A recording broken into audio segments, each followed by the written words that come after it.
Ça va, jeune homme. Ça va?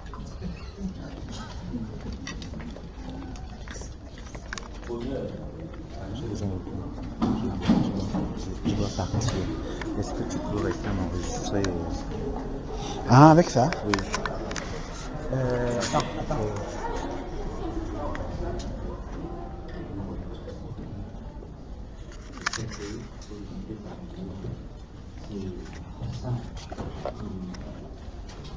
Comme pour dire que Madame Angélique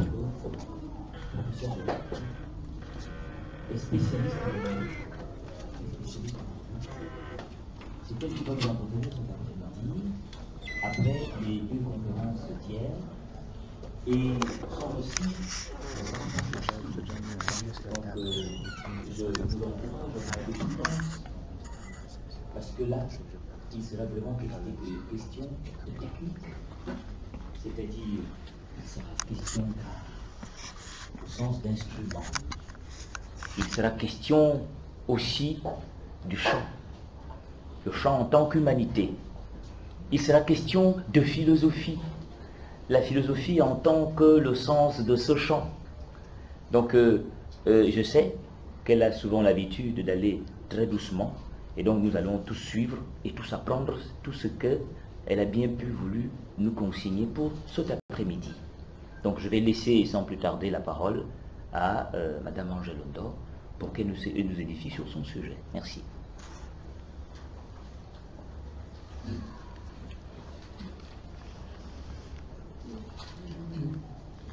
Je vous remercie.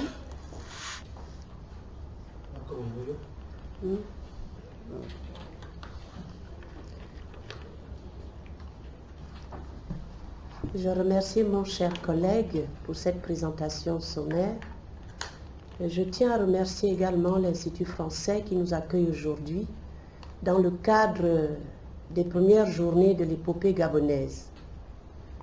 Je suis spécialiste du Mvet, certes, mais le Mvet et les autres épopées gabonaises se ressemblent. En parlant du Mvet, je parle d'Olende, je parle du Mumbwang, je parle du Nzebi et je parle de Mpumbwe, mais en m'appuyant plus spécialement sur le Mvet. Toutes ces épopées se déclament au son d'instruments. Nous allons donc, notre première partie concerne l'aspect pratique des épopées, notamment du Mvet. on peut comprendre par aspect pratique ce que le métalangage scientifique appelle la performance, c'est-à-dire tout ce qui touche à l'énonciation de la parole. Comme son nom l'indique, le Mverekan évoque exclusivement la geste des immortels Ekan. Nous allons d'abord aborder le temps de l'énonciation. Ça veut dire quoi en termes courants? C'est à quelle occasion déclame-t-on le Mvet ou les grandes épopées gabonaises que je viens de citer. La profération des poèmes est faite par un professionnel à l'occasion notamment du Mvet, des rites du retrait de deuil d'un homme. Je suis une femme, je suis spécialiste de Mvet, mais à ma mort, je ne crois pas qu'on déclamera le Mvet parce que c'est l'apanage des hommes. Dans les temps anciens, c'était les premiers des lignages, les chefs de lignage, et plus tard des guerriers tombés au front. C'est à eux qu'était destinée la profération du Mvet dans l'Antiquité et jusqu'au XIXe siècle. Cette cérémonie représente le sommet des manifestations en raison de son caractère sacré. Autrefois, le Mvet se jouait la nuit à la lueur du feu de bois et plus tard des lampes tempêtes. Cela était conforme au caractère sacré et rituel attaché à la signification du Mvet comme rite de passage. Par le rite était recréé le temps anhistorique, le temps démiurgique, le temps avant le temps historique. Mais dans la moitié du XXe siècle, le Mverekan a subi des aménagements dus notamment à l'ouverture au monde. Nous en avons débattu hier largement. Le temps rituel n'est plus scrupuleusement respecté, c'est ce que nous sommes en train de faire actuellement. Comme je l'ai dit hier pour l'écriture, c'est un mal nécessaire. Mais gardons-nous d'en abuser au risque de transformer le Mvet en danse, vidé complètement de son contenu et de sa fonction sacrée. L'espace de l'énonciation. Le Mvet se profère dans l'espace public appelé Abba.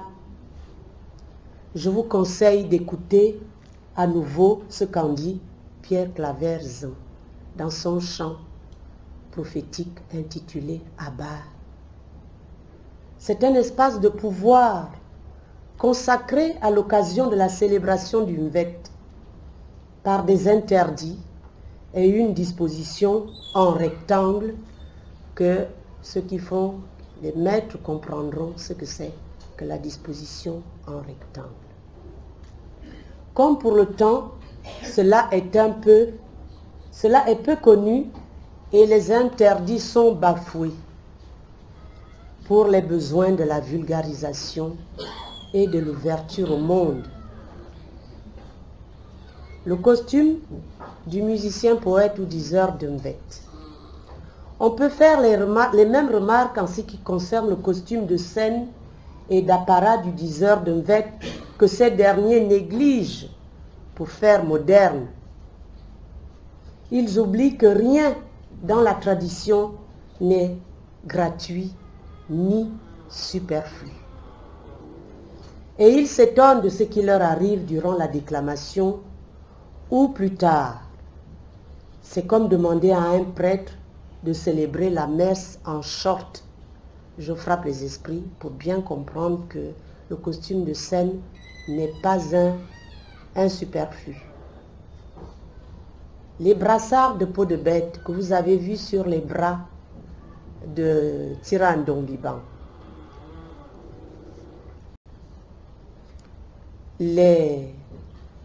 à l'époque, ils mettaient des sonnailles aux chevilles, ils mettaient des peaux de bête autour des reins et ils avaient des panaches de plumes sur la tête. Nous avons vu hier avec Tira Onumba qui a conservé, mais Ndombiban, lui, il a mis un petit panache de 2 ou 3 plumes. Tout est symbole dans le Mvet. Tout est symbole dans le Mvet. Et c'est vraiment dommage que pour faire moderne, nos jeunes musiciens poètes ou diseurs de Mvet font table rase de ces objets protecteurs. Ce sont des objets protecteurs parce que la profération en public est pleine de dangers. Et pour le joueur de Mvet lui-même. En négligeant cet aspect symbolique et sacré, il s'expose. L'auditoire, c'est-à-dire nous, ceux qui frappent de leurs mains avec des baguettes, bipara, ou qui frappent sur les clochettes mongo. L'auditoire complice d'antan, je dis bien complice d'antan, avait une fonction de contrôle de la conformité de la parole. C'est clair. Je tiens à le redire haut et fort ici. L'auditoire était complice. Elle était constituée d'initiés au melan, au so, à l'essis, au ngui, qui sont des institutions, des ordres initiatiques fins, qui avaient la fonction de préserver la civilisation et la parole.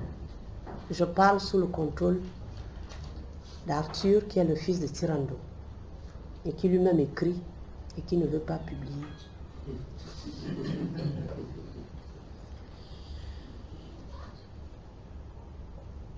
Le poète demandait chaque fois si sa déclamation était juste et parfaite à ces érudits qui constituaient l'auditoire.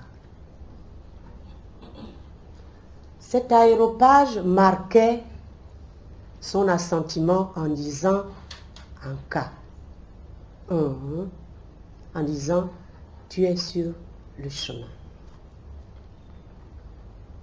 Nous ne parlerons pas dans ce paragraphe de l'énonciateur, c'est-à-dire du diseur du Mvet ou du musicien poète. Nous l'aborderons dans la deuxième partie.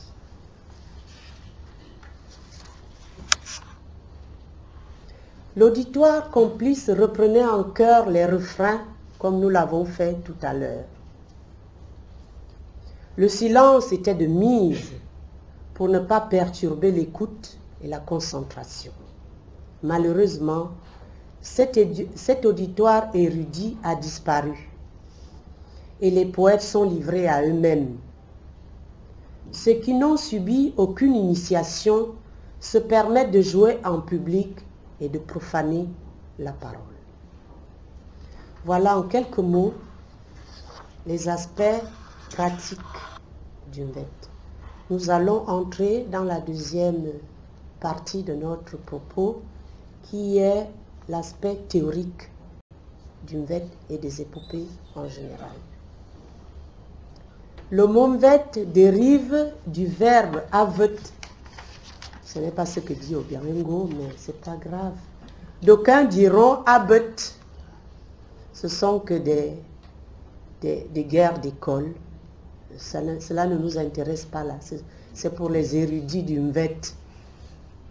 Avet, ça veut dire grimper. Avet, ça veut dire s'élever sur la pointe des pieds. Mais tout cela implique une notion d'élévation.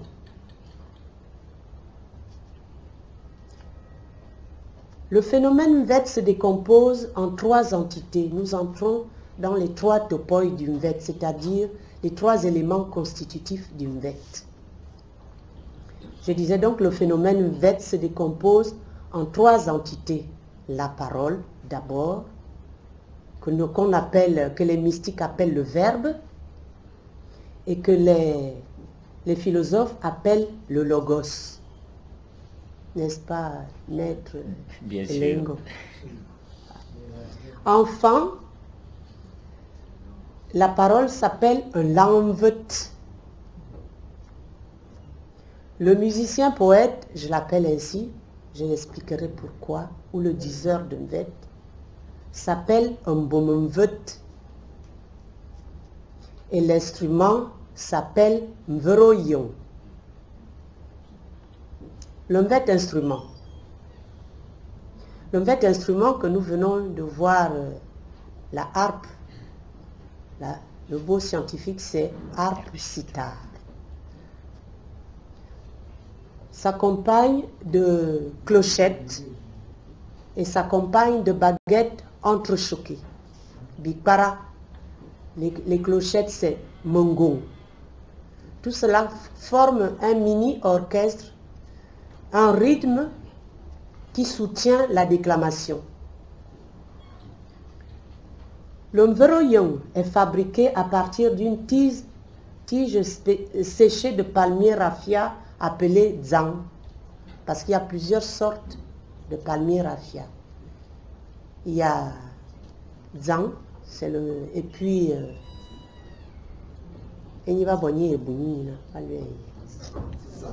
zam. Zam. Zam, c'est pour faire les tuiles de... Et zang, c'est pour faire... On prend... Ce palmier est lié, il faut bien le rappeler, ce palmier est lié à l'histoire de la fondation de la nation Fan, que l'on retrouve dans Ngouran Ngouran, le fils du crocodile, l'épopée héroïque des migrations.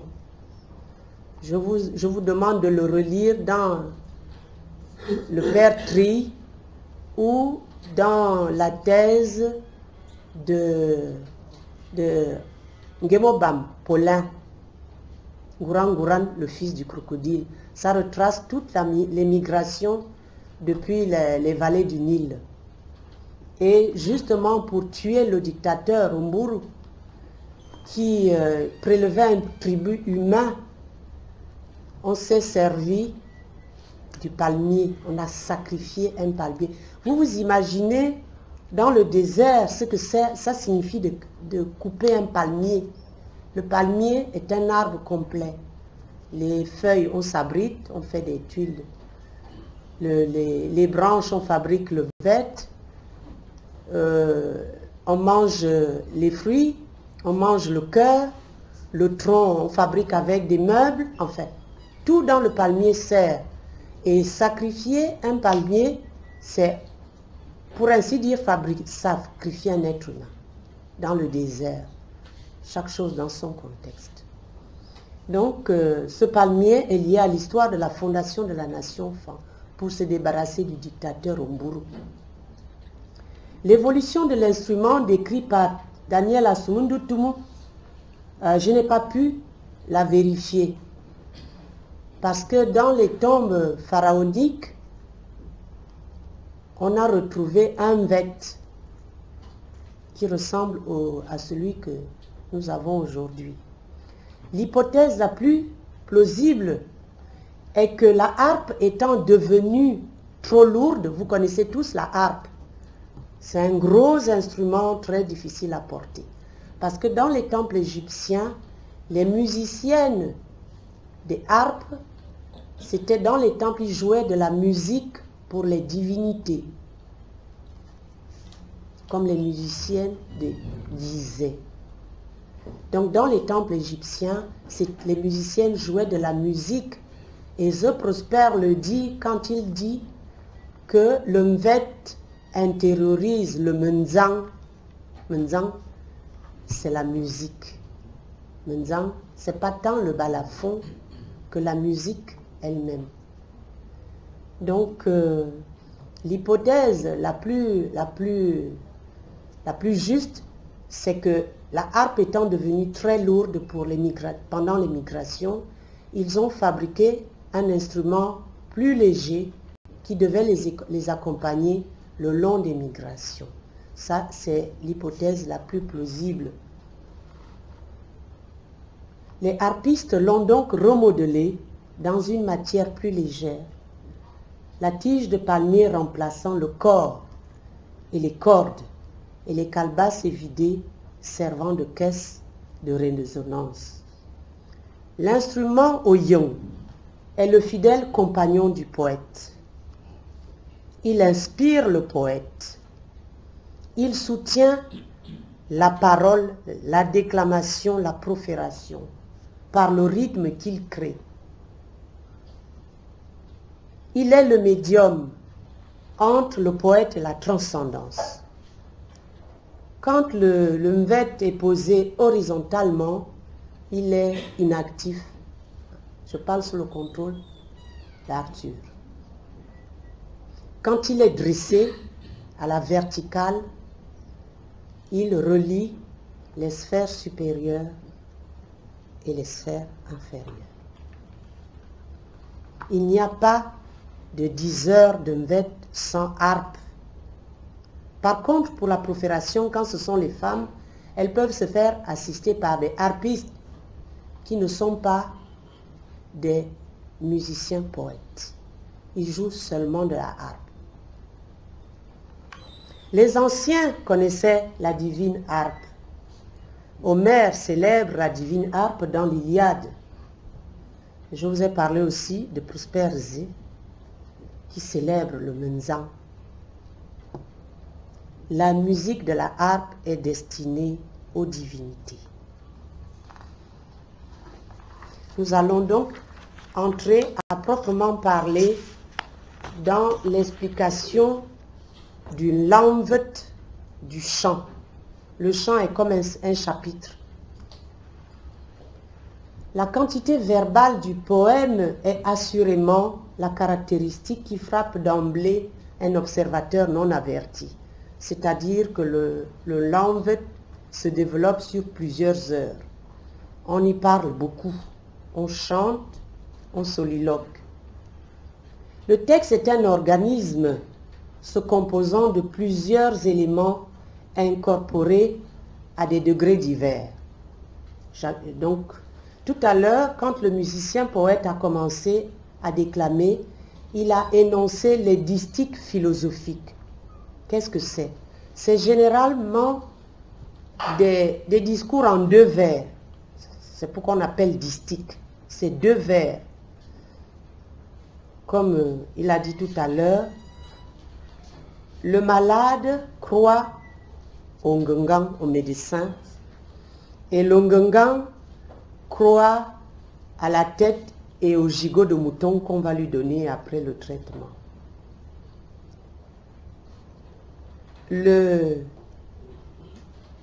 La massue du forgeron demande des bras solides et la harpe demande des musiciens, des joueurs. En fait, c'est toujours des matrices, j'appelle ça des matrices sous forme de deux vers qui se répondent. On appelle ça les distiques philosophiques. En fait, ce sont des matrices d'épopée que le musicien conserve depuis des millénaires. Ça résume aussi toute la philosophie. Donc nous avons, et puis le chant, là il n'a pas pu développer un chant en entier, c'était juste pour illustrer le propos. Le chant est un large espace textuel pouvant contenir des genres tels que le segment narratif, le soliloque et l'interlude. J'expliquerai tous ces mots après. Il se confond avec l'épisode. Pour prendre un exemple, le récit de Zominzi est découpé en 12 chants. Ce terme appartient à la terminologie de la forme épique. Enfin, le terme est eniga. L'articulation, au sens propre ou au sens littéraire. Le découpage des chants est bien perceptible dans la version orale. On n'a pas pu le voir, ceux qui ont entendu l'Emvet hier et tout à l'heure l'ont bien vu. Le chant est un espace clos. Le soliloque, là, il n'a pas développé, mais ce sont des lamentos, où le poète se plaint de sa condition de poète, de diseur de mvet, ou l'errance, la difficulté, les femmes qu'il a ratées, les complications qu'il a eues. C'est le cas des différents chants. Chaque chant est coupé d'un soliloque, c'est-à-dire où le poète se plaint. Il en a sorti... il voulait épouser au foyer, non, pas au foyer. Il a dit tout à l'heure, il a chanté, enfin, toutes les femmes qu'il a ratées, c'est ce qu'on appelle le soliloque. On peut ainsi avancer l'hypothèse que les interludes et les soliloques ont la fonction de distinguer les épisodes. En conséquence, il semble que la séparation en chant obéisse à une dynamique, celle de la progression du récit.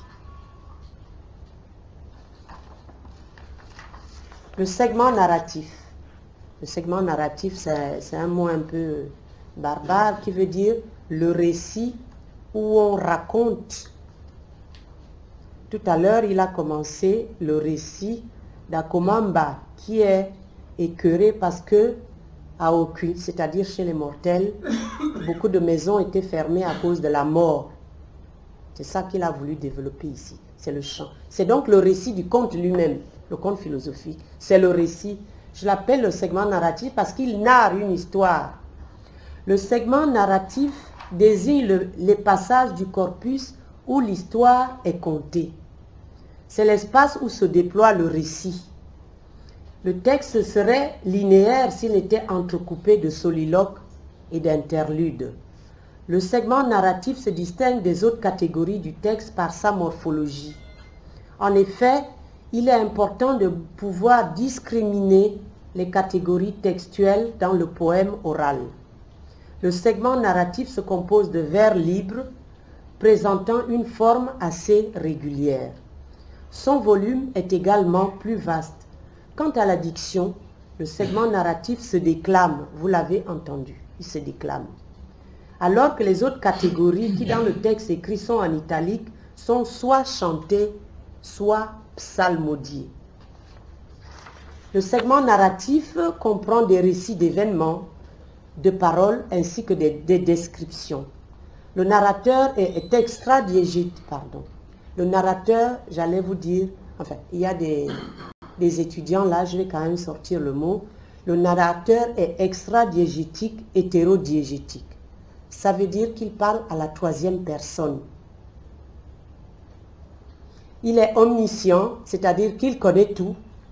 Il cultive la distance et l'objectivité, c'est-à-dire qu'il raconte à la troisième personne. Lui-même il ne parle pas de lui, il parle des héros, qu'ils soient mortels ou immortels. C'est ce qu'on dit qu'il cultive la distanciation et l'objectivité. On est obligé d'utiliser un peu le métalangage scientifique pour que les étudiants qui sont là comprennent, mais j'expliquerai chaque fois. Le récit est à focalisation zéro, c'est-à-dire que la personne ne parle pas de lui-même. La focalisation peut être fixe ou variable. Dans l'incipit, par exemple, c'est-à-dire dans le début, la focalisation se fixe sur Zonminzi, dans le texte de Tarezue, ou bien de Elamine Komobian, qui est le lieutenant dans le tome 1 de Tira. La focalisation est interne à cette époque-là, est homodiégétique, c'est-à-dire c'est la personne qui parle en son nom. Quand les héros parlent, ils utilisent une focalisation interne. Le sens du poème, c'est-à-dire la signification du poème, est contenu principalement dans le segment narratif, c'est-à-dire la narration, le conte, et dans une moindre mesure dans l'interlude, le soliloque, c'est-à-dire quand le poète se parle à lui-même. Le terme soliloque se définit comme désignant le discours d'un homme s'entretenant avec lui-même. Il s'applique à ces moments dans le Mvète quand l'énonciateur, c'est-à-dire le diseur de Mvète, semble ne pas s'adresser à l'auditoire. Ces énoncés parsèment le poème. Il se réfère toujours à lui-même. Oh, je souffre, je me mets dans son pourri à cause de mon dos est cassé. Ce sont ces moments-là où il se plaint de sa condition de poète et du fait qu'il va de village en village pour proférer la parole. Le soliloque se distingue du segment narratif par sa forme lyrique très prononcée. Lyrique, c'est-à-dire c'est très serré, il y a beaucoup d'effets de style. Et il est chanté, il est psalmodié. Sa morphologie est très variable, c'est-à-dire Il peut être court, il peut être long, il peut être moyen. Il existe de longs soliloques se développant sur plusieurs pages et de très courts se résumant en une ligne. L'exemple suivant le confirme. Le neveu d'un Koumadan. Le neveu d'un Koum se sacrifie pour les mélodies. Ça, c'est Taresieu qui utilise beaucoup ce soliloque-là. Mais le phénomène le plus marquant est la répétition. Les soliloques revêtent la forme de syntagmes itératifs présentant des variantes longues ou concises. Syntagmes, c'est des morceaux de vers qui se répètent constamment. La variante longue du syntagme nominal est par exemple le neveu du clan Okoumadan et la variante brève le neveu d'Onkoum. Le soliloque développe ainsi une variété de formes qui hypertrophient le syntagme nominal. Ça veut dire que, au lieu que le poète parle de lui-même en disant « moi », il va utiliser le neveu du clan Onkoum. En fait, il se désigne lui-même par des périphrases. Donc, le pronom « je » est hypertrophié. Ça, c'est pour les étudiants. Assurément, le soliloque dans le Mvet est la forme la plus affectée par la variabilité et la répétition, rappelant en cela le style formulaire des épopées médiévales. Le rythme des vers est perceptible à l'oreille dans l'énoncé fin. Le narrateur des soliloques est extra-diégétique, homodiégétique. Il raconte au premier degré sa propre histoire, celle de ses relations avec le Mvet.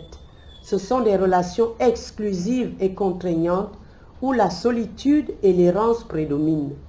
Ces lamentos poignants évoquent la mort et le sacrifice. Ils font de l'art du Mvet un vrai sacerdoce. Le soliloque est généralement psalmodié, parfois il est chanté ou murmuré. La langue du soliloque est soutenue et poétique.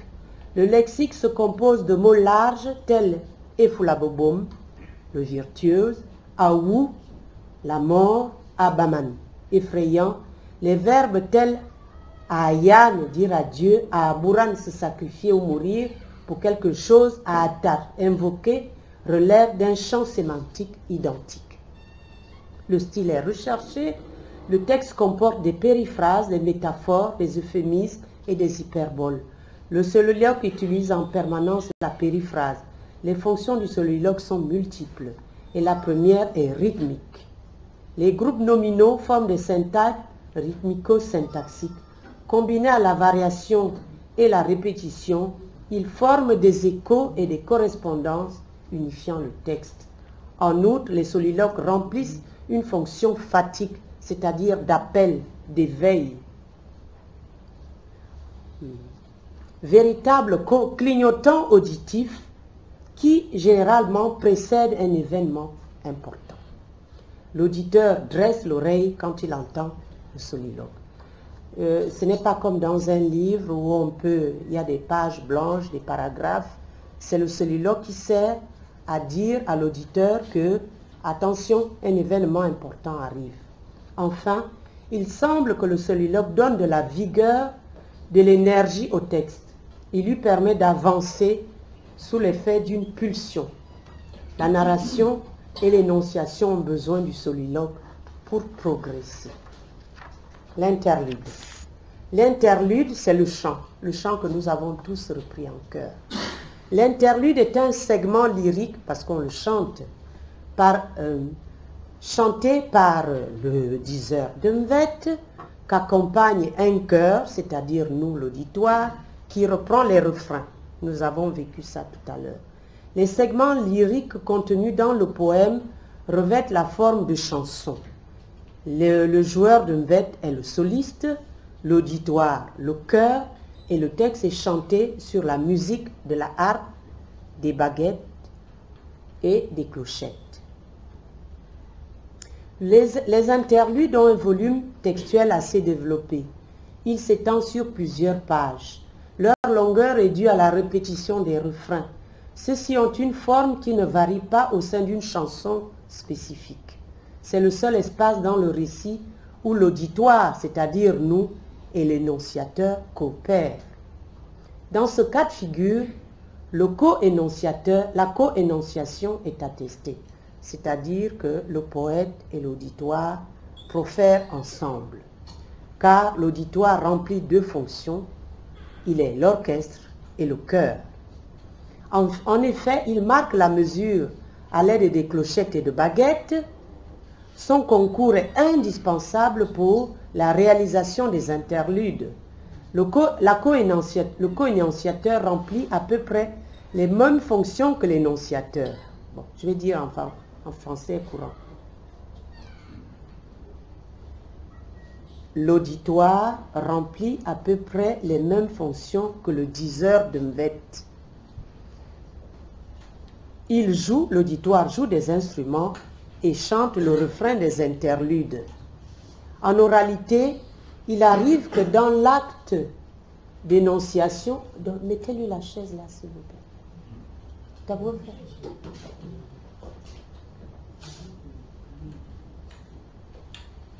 en oralité, je disais donc, en oralité, il arrive que dans l'acte énonciatif, le locuteur et l'auditeur remplissent les mêmes fonctions. Je vais redire, en oralité, il arrive que dans l'acte d'énonciation, le diseur de mvette et l'auditoire, c'est-à-dire nous, remplissions les mêmes fonctions. L'auditeur n'est pas passif comme le lecteur, parce que quand tu lis, tu es passif. Alors que quand tu assistes à une séance de mvette, tu n'es pas passif. Tu joues de l'instrument, tu chantes, tu reprends des refrains. Loin d'être un simple consommateur, l'auditoire participe pleinement à la construction de la séance de mvette.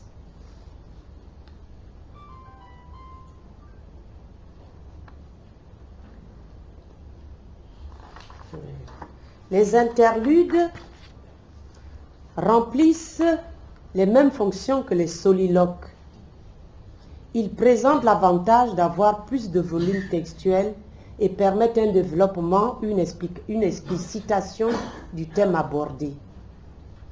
Ce que ne peut faire la forme elliptique du soliloque. Le soliloque est très court, alors que l'interlude est très long. Et généralement, l'interlude annonce les événements qui vont apparaître dans le récit. Les titres des interludes donnent des indications sur les thèmes qui seront évoqués. La majorité des interludes parlent de l'éthos du poète. L'éthos, c'est-à-dire la fonction du poète. Et parfois dans une forme étrange, faisant appel à la personnification d'animaux, notamment le daman, Nyok, dans l'interlude 5, et le kalao. Voilà les deux animaux dont le poète s'identifie. Le daman, c'est-à-dire le nyok, dans les nuits africaines de la forêt, on entend ce chant très loin. Sa voix porte sur des kilomètres. Et il chante Kolenyok, Kolenyok. Et c'est la seule voix dans la nuit qu'on entend, en dehors des hiboux, bien sûr. Ces animaux symbolisent le poète par certains de leurs caractéristiques. Dans les interludes, le poète et le verbe sont des entités, disons plutôt des pôles, qui entretiennent des rapports complexes. Indépendamment de leur fonction de découpage du récit en chant, les interludes remplissent une fonction particulière, celle d'annoncer l'action à venir sous la forme métaphorique du thème de l'interlude. Le narrateur, grâce à ce fil d'Ariane, c'est-à-dire un fil conducteur, conduit et encadre la compréhension de l'auditoire. La quatrième interlude, dans Zwiengema, raconte ainsi la mort du joueur de Mvet Ndoeyo à Mongomo. Il préfigure de cette manière la mort d'un Koudan Meza à Okun, tué par Zongmindi. Un parallèle est tiré entre le voyage de Ndoeyo à Mongomo et celui d'un Koudan à Okun, les deux sanctionnés par la mort. Le texte fonctionne ainsi par allusion. L'interlude tisse avec le segment narratif des réseaux de correspondance, d'écho thématiques, sémantiques et stylistiques. Il est indispensable pour la compréhension de la suite de l'analyse de bien préciser que les éléments constitutifs du récit sont imbriqués. Ce phénomène d'imbrication touche le segment narratif, le soliloque et l'interlude. Il désoriente l'auditeur-lecteur non averti. C'est pourquoi les gens disent « Oh, c'est compliqué de se retrouver dans le Mvet, tout est mélangé », parce que justement, ils ne savent pas faire la différence entre le segment narratif, c'est-à-dire le récit, le conte lui-même, le soliloque, qui est les moments où le poète se lamente, et l'interlude, où il chante avec l'auditoire. Dans le texte oral, ces différents éléments présentent beaucoup de similitudes, il est vrai, ce qui provoque également des incompréhensions. Mais maintenant que vous savez, vous qui êtes là, comment distinguer le segment narratif, l'interlude et le soliloque, parce qu'on vous a donné leur constitution et leur fonction, vous saurez maintenant en écoutant le Mvet qu'est-ce qui est déclamé, qu'est-ce qui est chanté et qu'est-ce qui est psalmodie. La déclamation du segment narratif est vocalement proche de la psalmodie du soliloque. Seule la hauteur de ton fait la différence. Parce que dans le Mvet oral, il faut écouter aussi la hauteur du ton. L'interlude se démarque des deux précédentes catégories par la participation effective de l'auditoire. L'interlude, c'est l'auditoire et le diseur de Mvet qui chante. Le soliloque, c'est le diseur de Mvet qui se plaint. Et le segment narratif, c'est quand il raconte l'histoire, les combats, les paroles des uns et des autres. Nous allons aborder vraiment le cœur de notre exposé qui est la parole des origines, le verbe, le logos. De quoi parle-t-on dans le Mvet? C'est la question que l'auditeur-lecteur naïf se pose invariablement. La première réponse venant au musicien poète est que le Mvet parle de la totalité des choses. Mamese. Le Mvet questionne en effet toutes les manifestations du monde. La question de savoir qui parle dans le Mvet suscite de nombreuses réactions. La réponse habituelle donnée est que les messages des récits est dicté en rêve. N'est-ce pas? Oh, j'ai dormi, le Mvet est venu me dire ça. Ce postulat va à l'encontre de l'idée occidentale de la littérature, même si dans l'Antiquité, on admet volontiers la théorie de la muse qui inspire le poète. Par le souci de remonter à l'origine des phénomènes, les grands maîtres ont fini par dévoiler l'existence de la divinité Eyo et du coma qui révéla la naissance de l'univers, expliqua les lois le gouvernant, exposa les raisons de la mort et la méthode d'accès à l'immortalité. Le discours du Mvet est ainsi bordé par l'absolu. Rien n'existant avant lui, il est ainsi premier dans l'ordre de la manifestation. Dès le prologue, c'est-à-dire dès le début, le musicien poète énonce la cosmologie, la création de l'univers, de l'homme et de toute la nature. La cosmologie du Mvet est développée dans toutes les œuvres du Mvet, même dans celles écrites de Tirandon. Ces indications permettent de définir par la même occasion les rôles et les fonctions dévolues aux différentes divinités constituant la transcendance. Zame Yome Bara, Dieu d'en haut, de la terre, des hommes et du souffle, Karme Bara, Umpame Bara, Dieu ascendant des immortels au peuple des Ngong, Zome Bara, aux multiples attributions dont Dieu de la répression contre les mauvais esprits, Mbara Mongpa avait également engendré un quatrième fils, Ndombara. C'est à lui qu'on attribue la procréation des hommes au cul, les mortels. Zamyomobara, le dieu d'en haut, de la terre, des hommes et du souffle, est le plus connu. Il correspond au Dieu unique des chrétiens. Mais dans la tradition Fan,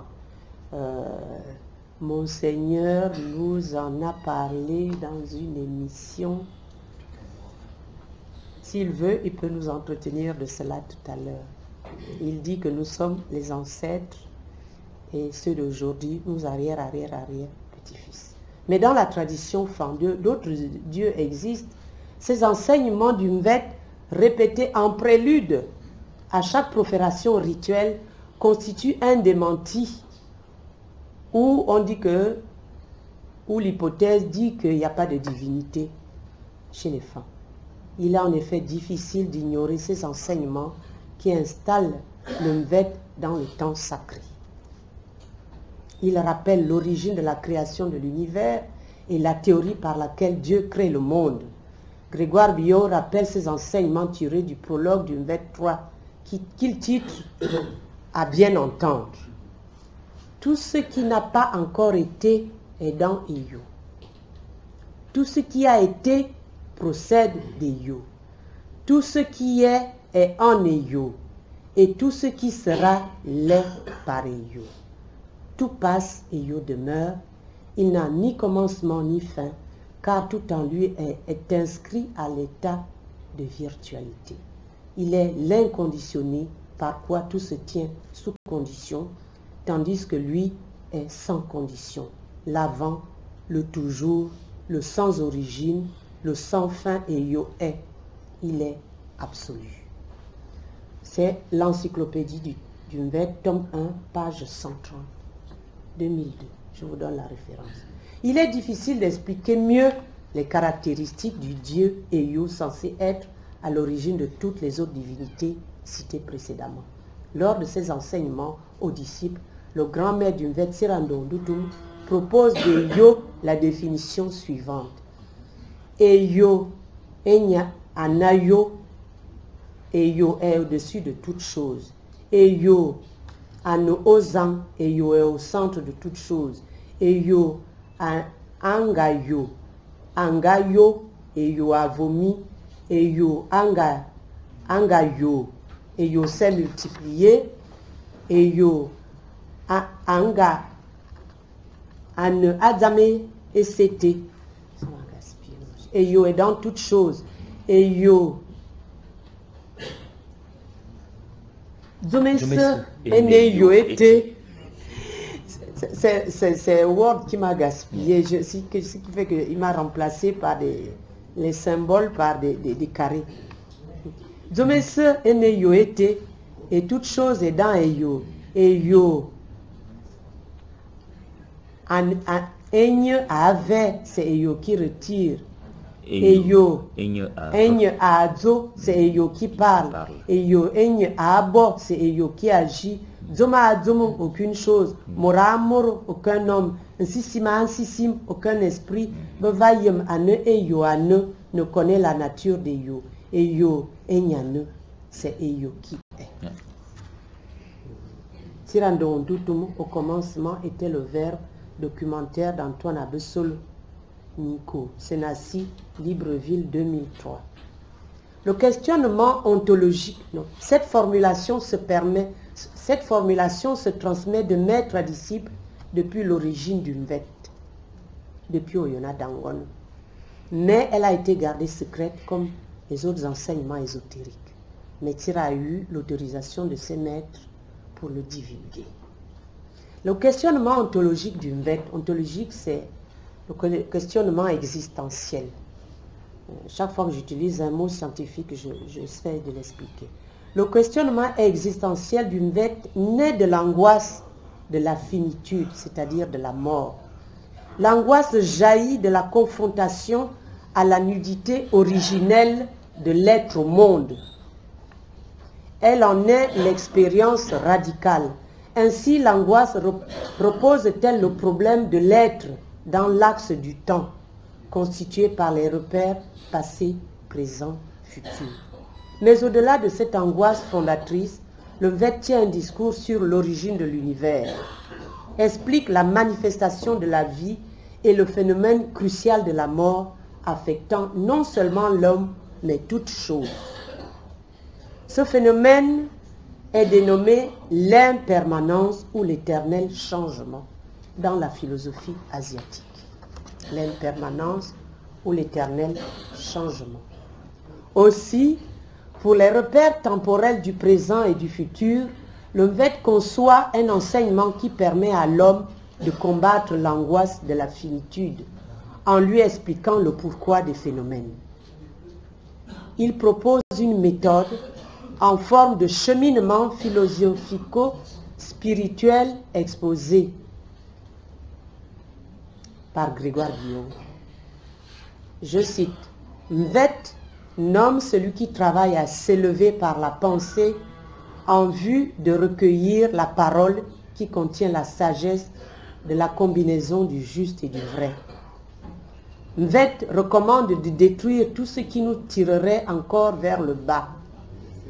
Mvet décrit le geste de la puissance, le geste universel de l'arrachement à soi, celui du dessaisissement radical de toute expropriation au terme duquel l'immortel naît de l'homme. »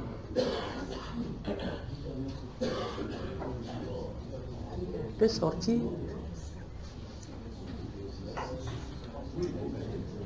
C'est tellement compliqué.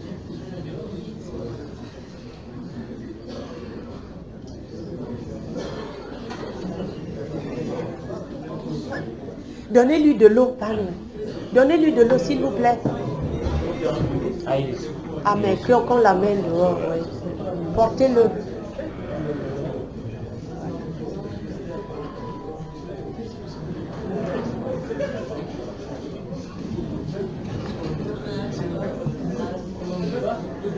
Non, c'est pas le Mvet.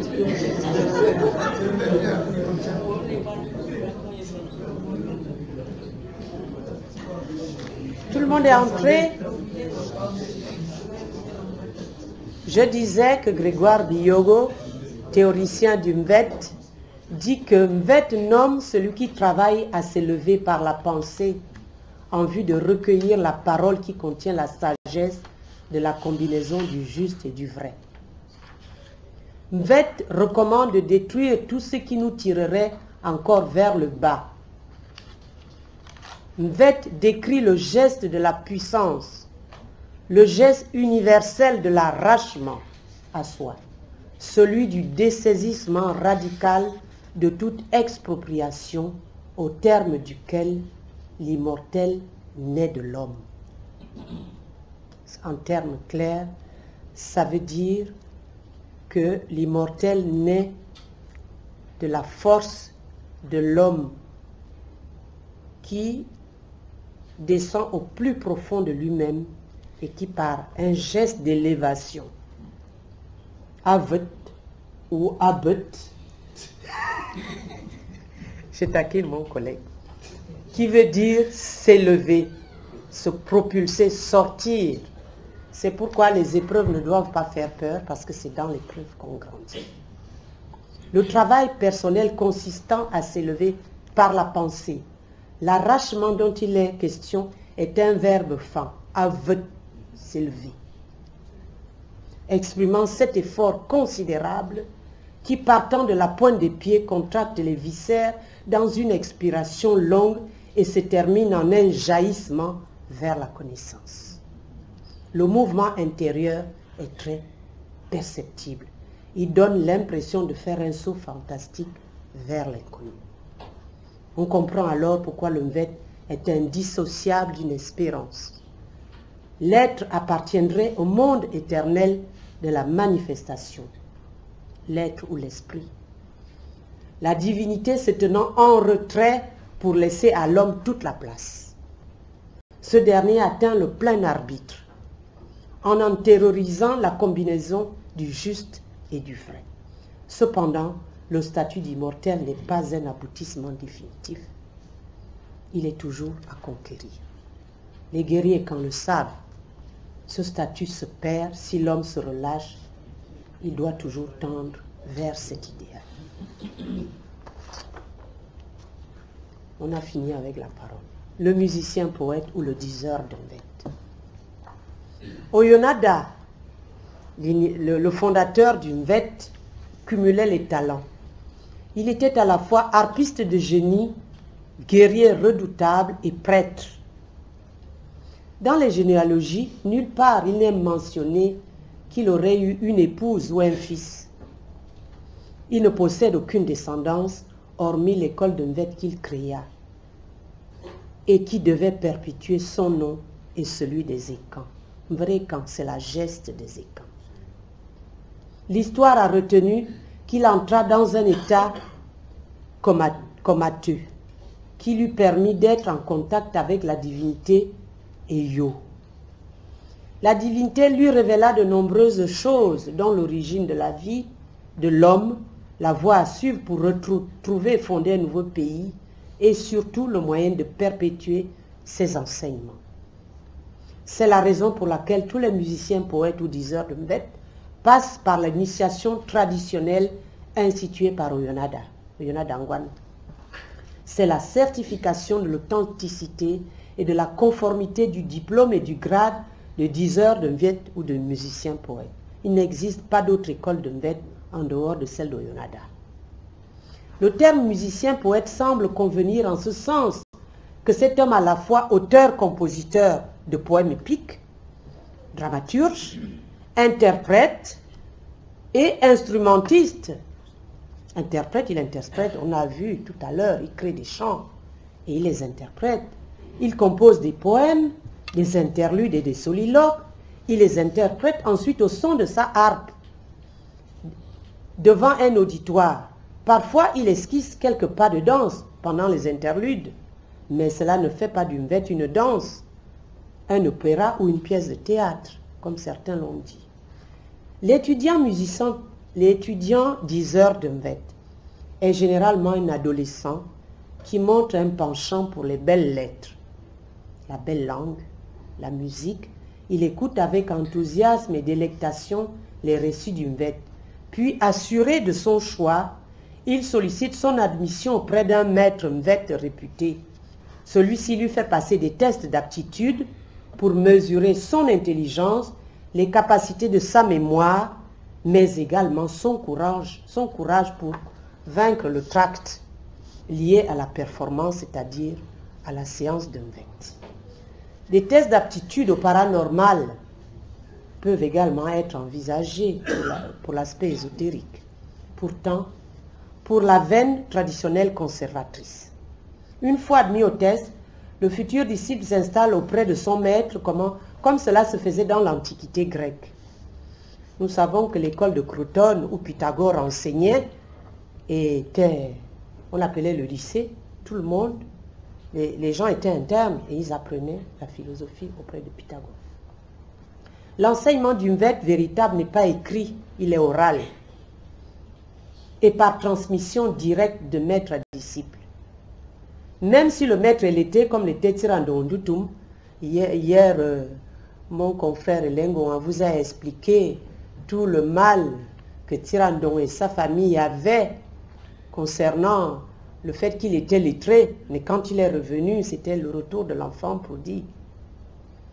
Il est important ici de faire la différence entre les diseurs de Nvet subissant une formation traditionnelle telle que décrite ci-dessus et les chercheurs en Nvet appelés nvetologues. Suivez mon regard. Le disciple demeure auprès du maître pendant de longues années. Il apprend à fabriquer, à accorder et à jouer de la harpe. C'est le premier échelon. La formation comporte de nombreuses matières. La culture générale, l'histoire et la géographie du Nvet et des Fans, la philosophie, les rites et croyances, les sciences humaines et de la nature, du corps humain, la pharmacopée. Oui, la pharmacopée. Tous ces savoirs lui permettent de perpétuer la civilisation depuis les origines et de faire face à la modernité. Mais surtout, il a l'impérieux devoir de la transmission de ses savoirs. Celle-ci se fait par le truchement des poèmes déclamés et chantés. Le disciple apprend à composer des récits dramatiques, des chansons appelées interludes accompagnées par la divine harpe, son compagnon et son soutien. Tira nous confie ceci. En effet, quand on dit Mvet, on pense immédiatement au joueur-artiste avec son instrument. Les deux sont indissociables. Il n'y a pas de joueur de Mvet sans instrument. De nombreux musiciens poètes existent, mais rares sont les grands maîtres. Un jeune disciple a le devoir de parfaire sa formation auprès de plusieurs maîtres s'il veut parvenir à l'apogée de son art. Concernant le volet formation, Tirandon nous confie encore, il a eu pour ce faire de nombreux maîtres que vous avez cités hier, chacun avec sa verve. Il y avait un Foulou, il y avait Woro, il y avait... Chacun avec sa verve, sa mimique, ses tirades, son talent, son génie particulier. Les chanteurs de Mvet diffèrent les uns des autres comme Hugo de La Fontaine, Senghor de Césaire. La formation de musiciens poètes et leur examen final constituent les secrets les mieux gardés de la tradition. Tira décrit sa formation en des termes anodins tels que vers, mimique, tirade, talent, sachant pourtant que cette formation n'est pas à la portée du premier venu. Cette constatation amène à poser le problème du statut du musicien poète. En pays fan, Ntumeyoka, Koulomvet a gardé sa fonction originelle, le musicien poète a un statut cultuel. Je dis bien cultuel. Pas culturel, cultuel. Le Mvet est l'unique rite ayant survécu à la destruction des différents ordres initiatiques que je venais de nommer. Melan, c'est-à-dire le Bieri, le So, les Sis, le Ngi. Le Mvet est ainsi proféré pendant la période rituelle du retrait de deuil. Ça, je l'ai dit. Le district de Zwengema cité par Tirandondutum dans sa dernière œuvre. Nto okwabreme zomunto. L'aîné doit régler les différends des nés. Onkuroyong, nyateg mezomungun omos. L'artiste Oyong, quant à lui, doit diffuser la parole sacrée en plein jour. Ngun désigne le sanctuaire où est célébré le culte du Bieri. Mezomungun signifie mot à mot les paroles du sanctuaire. À la lumière de ces indications, le musicien poète apparaît comme un médiateur de la transcendance, de la divinité. Il rapporte aux initiés et son auditoire de prédilection les paroles de la transcendance, de l'absolu. Ce statut ne s'applique qu'au seul Mverekan, pas au Bibon ou Ndomakoda ou Ngubi, qu'on retrouve en pays Béti. Là, je parle sous le contrôle de Monseigneur. L'analyse scrutera avec attention la réelle signification du statut du musicien poète en relation avec le contenu du Mverekan. Le poème dans le Mvet est appelé un lamvet. L'énoncé du Mvet est rythmique parce que soutenu par la musique de la harpe. La langue et la musique fusionnent. Le caractère musical du fan trouve sa possibilité grâce à deux paramètres. Les tons moyens, bas et haut, et le dédoublement des voyelles longues et brèves.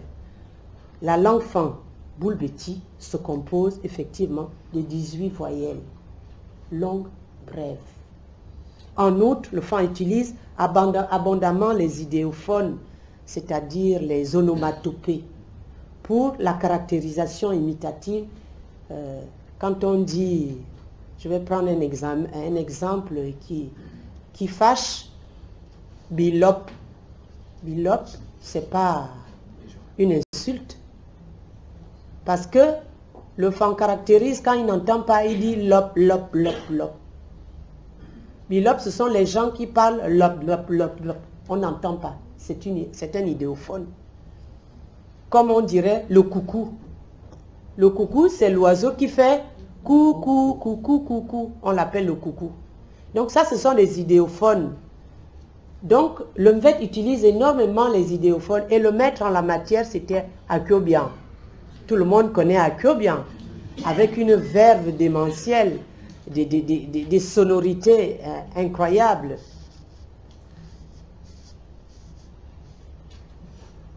Pour résumer le statut cultuel du diseur de Mvet, je dirais, c'est pas moi qui le dis, c'est le site, le TAS plutôt. Le poète se fait Dieu quand il compose un poème héroïque.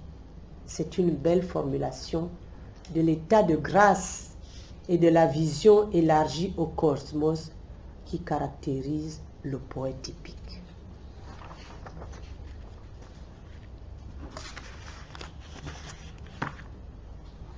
J'ai préparé un petit condensé pour les étudiants de licence. Est-ce qu'ils sont nombreux? Parce que si vous n'êtes que 2, que 3, je préfère arrêter et puis s'ils ne sont pas là, parce que là c'est très technique, ça parle de l'épopée. On m'a dit que vous aviez un devoir à rendre sur les pics. Ah, vous-même vous êtes là. Oh, pardon, madame le chef du départ. Pourquoi vous allez de... Kawazusu? Oh. Je peux en parler alors? Il n'y en a que 5, donc ça vous... Oui, c'est si, 5 c'est beaucoup. Ils sont nombreux, oui. 250, donc je pourrais même pas... Oui, on va quand même, ils se sont déplacés, on va leur... Oui, c'est pas beaucoup. 1, 2, 3, 4, 5, 6. Il y a quand même 6 pages. Ou bien on fera un petit séminaire.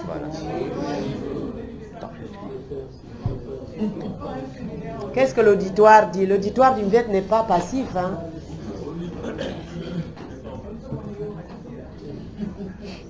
Vous dites? Qu'est-ce qu'on dit? Parce qu'il y a les questions. On va écouter. D'accord. Voilà donc, voilà très brièvement présenté les aspects pratiques et les aspects théoriques du Mvet. Je me résume donc.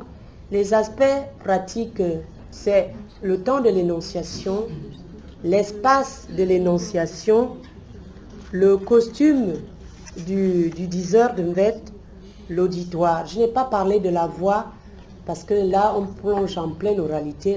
La voix est un instrument poétique majeur. Je n'en ai pas parlé. Ensuite, j'ai parlé des aspects théoriques. J'ai commencé d'abord par le Mvet instrument, sa fonction. Ensuite, le texte lui-même, la décomposition du texte en segments narratifs, en interlude, c'est-à-dire le chant, en soliloque, c'est les lamentos. Et ensuite, j'ai parlé de la parole démiurgique, la parole des origines, des yo. Parce que les joueurs de Mvet sont censés nous enseigner ce que Eyo a dit. C'est pourquoi ils disent que c'est dicté en rêve. Et donc c'est la parole des origines, la parole des yo. Et généralement, les matrices sont sous forme de distiques philosophiques que le poète énonce au début. Et puis bon, le musicien poète, c'est un médiateur de la transcendance. Il a un statut cultuel. Et donc gardons le Mvet, sa fonction multimillénaire. C'est vrai qu'il faut vulgariser, il est vrai qu'il faut s'ouvrir au monde, il est vrai qu'il faut enseigner de plusieurs façons par la bande dessinée, par les films, mais de grâce, gardons-lui sa fonction cultuelle, sa fonction rituelle et sacrée, parce que c'est un rite de passage, et essayons, le Mvet a vécu des millénaires, que nous ne le détruisions pas en l'espace d'une dizaine ou de 20 ans pour faire moderne. Je vous remercie de votre patience.